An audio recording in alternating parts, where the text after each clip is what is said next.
Dan ini bukan sebatas karena masjid itu menjadi tempat ibadah, tapi memang Allah sendiri yang telah memfirmankan, Allah yang mengatakan sendiri bahwa masjid itu adalah rumahku. Banallahu lahu baitan fil jannah. Maka Allah akan berikan, jaminkan rumah di surga untuknya. Ini maksudnya bukan kita membangun hal yang kecil seperti sarang burung, tidak, karena nggak mungkin untuk digunakan sholat. Artinya, sekecil apapun lahan itu, kita niatkan di situ dengan harta kita. Semoga ada orang yang mau sholat, ada orang yang mau melanggengkan tempat ini sebagai masjid, maka insya Allah kita akan mendapatkan pahala untuk itu. Kalau kita sudah punya rumah di surga, itu artinya, maksud kita mau masuk neraka, ntar rumahnya dikontrakin gitu. Nggak ada rumah kontrakan di surga. Insya Allah pasti kita masuk surga juga.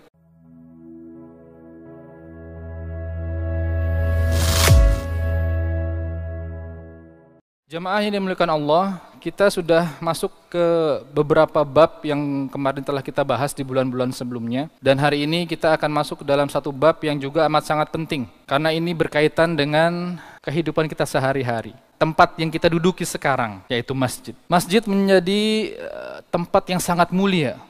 Tidak hanya bagi orang muslim. Tapi pada zaman Nabi, masjid juga digunakan untuk menerima orang-orang yang tidak beragama muslim. Tidak beragama Islam. Masjid saat itu menjadi tempat yang paling strategis untuk memusyawarahkan banyak hal, untuk mengadukan banyak hal, untuk memberitahukan, untuk memberi pengumuman. Ya, karena pada saat itu pusat peradaban itu adalah masjid. Ya. Maka Allah sangat memuliakan, bahkan para ulama kita tidak ada satupun yang dalil yang tidak mengistimewakan masjid, baik dari perkataan ulama yang ngawur sekalipun, ulama yang ngawur sekalipun, yang melenceng, yang liberal dan apapun, mereka semuanya tidak ada yang menghina dan mendiskreditkan masjid. Bapak Ibu sekalian yang dimuliakan Allah, masjid seringkali kita sebut sebagai Baitullah, seperti Masjidil Haram di Makkah, Baitullah, dimanapun disebut baitun min buyutillah, masjid atau rumah-rumahnya Allah. Dan ini bukan sebatas karena masjid itu menjadi tempat ibadah, tapi memang Allah sendiri yang telah memfirmankan, Allah yang mengatakan sendiri bahwa masjid itu adalah rumahku. Dalam firman Allah, wa'ahidna ila Ibrahim wa Ismail an tahhira baitiya lit-ta'ifina wal 'akifina war ruk'is sujud. Kami telah perintahkan kepada Ibrahim dan Ismail untuk mengurus, untuk membersihkan, untuk mengayomi baitiya, rumahku, kata Allah. Lit-ta'ifin, bagi orang-orang yang tawaf, wal 'akifin, orang-orang yang beriktikaf, war ruk'is sujud, orang-orang yang sholat. Maka amat sangat mulia sekali posisi masjid di dalam agama kita. Selain tempat ibadah, tapi itu juga sebagai pusat peradaban. Kita masuk ke dalam nasihat dari guru kita semua, Abu Ya Said Maliki rahimahullah ta'ala, nafa'ani Allah bi ulumihi wa iyyakum fid darain, dengan judul Fadlu bina'il masajid wal masyi ilaiha wal julus fiha. Keutamaan membangun masjid, berjalan menuju masjid, artinya untuk sholat, untuk manfaat-manfaat yang lain. Wal julus fiha, dan duduk di dalam masjid. Qala al-qailu, qala al-muallifu rahimahullah ta'ala, wa min syarafil ummatil muhammadiyah ikhtisasuha bil masajid. Wa qad jaa fi fadli bina'iha wa fadli sa'i ilaiha 'anil nabi sallallahu alaihi wasallam ahaditsun katsirah. Telah dikhususkan kepada umat ini. Kenapa hanya umat ini? Karena umat-umat sebelumnya itu enggak ada, Bapak Ibu sekalian, yang namanya istimewanya atau mereka diberi pahala karena membangun masjid, karena jalan menuju masjid, niat hadir ke majelis di masjid. Justru umat-umat terdahulu bahwa masjid itu adalah tempat sujud, sehingga Nabi mengatakan, aku diberi 5 hal yang mana 5-5-nya ini nggak pernah diberikan kepada nabi-nabi sebelumnya. Salah satunya adalah ju'ilat liyal ardu masjida, dijadikan bagiku, bagi umatku, seluruh bumi ini adalah tempat sujud. Dan tidak kepada umat-umat Nabi terdahulu. Kenapa? Karena umat-umat terdahulu, apabila mereka, bahwa ketika mereka bisa dibilang mau sholat, mau beribadah, itu mereka harus berjalan ke tempat sembahyang mereka. Baik itu yang disebut sebagai kanisah ya atau gereja atau bi'ah ya, kuil dan lain sebagainya atau sinagog ya kalau untuk orang-orang Yahudi. Disebutkan di awal-awal itu pernah kita bahas tahrimus shalah alaihim illa fi mawadi' mahsusoh. Tidak bolehnya mereka sholat kecuali di tempat-tempat yang telah dikhususkan. Kanu la yusalluna illa fi amakin mahsusoh. Mereka tidak sholat kecuali tempat-tempat yang khusus. Kan kalau kita ya, Bapak Ibu sekalian mungkin pernah yang namanya sholat di lapangan, ya karena sholat Id itu nggak muat di masjid misalnya, atau masjid yang penuh sampai meluber ke jalanan, ke tempat parkir, ke lantai bawah dan seterusnya. Itu membuktikan bahwa kita sebenarnya bisa sujud di mana saja, bisa sholat di mana saja. Ketika datang waktu sholat, kata baginda Nabi, umatku bisa sujud atau bisa sholat di mana saja. Menurut para ulama kecuali dua hal, ya kecuali dua tempat.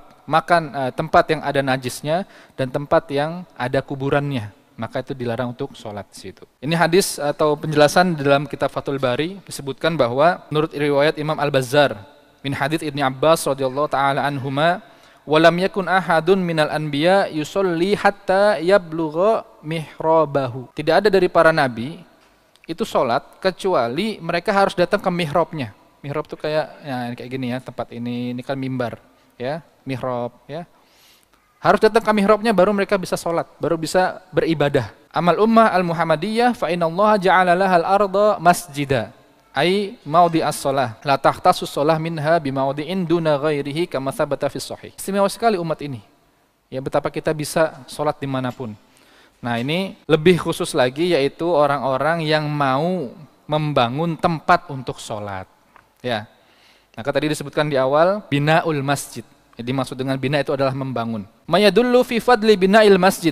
Yang menjadi dalil atau yang menunjukkan tentang keistimewaan ini adalah wa annahu madmunun lahu baitun mithluhu fil jannah. Orang yang membangun masjid itu diberi jaminan oleh Allah Subhanahu wa taala rumah ya ibaratnya gitu ya, atau sepetak kapling di surga kelak. Fa'an Utsman bin Affan radhiyallahu anhu qala sami'tu Rasulullah sallallahu alaihi wasallam yaqul man bana masjida yabtaghi bihi wajhallah banallahu lahu mithlahu fil jannah. Barang siapa membangun masjid yang diniatkan untuk mencari ridho Allah, maka Allah akan bangunkan semisalnya seperti itu di jannah, ya.